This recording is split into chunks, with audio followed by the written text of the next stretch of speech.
Hi అండి, అందరికీ నమస్తే. మాధవి వంటిల్లు ఏలూరు ఛానల్ అండి. ఐస్ క్రీము, రస్కుల ప్యాకెటు, జీడిపప్పు, బాదం పప్పు, కిస్మిసు, కప్పు పాలు, పంచదార తీసుకోవాలి.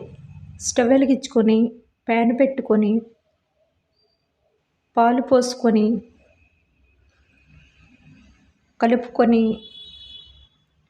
పాలల్లో రస్కుల్ని వేసుకోవాలి. జీడిపప్పు, బాదము, కిస్మిస్ కూడా వేసుకొని కలుపుకొని ఉడికించుకోవాలి. పంచదార కూడా వేసుకొని కలుపుకోవాలి. కలర్ ఇష్టం లేని వాళ్ళు వేసుకోవద్దు, నేను కలర్ వేసానండి. కలుపుకొని ఉడికించుకోవాలి. ఇదైతే చాలా టేస్ట్గా ఉందండి.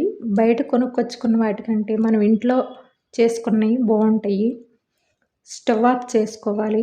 చల్లారిన తర్వాత మిక్సీ జార్లో వేసుకొని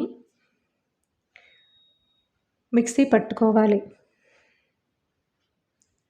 సేమ్ చూడండి, ఐస్ క్రీమ్ లానే ఉంది. బాక్స్లో వేసుకొని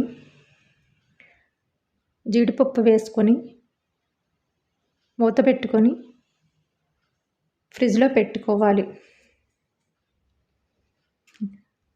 ఫ్రిడ్జ్లో పెట్టుకొని తరువాత తీసి ఐస్ క్రీమ్ అండి. ఈ వీడియోను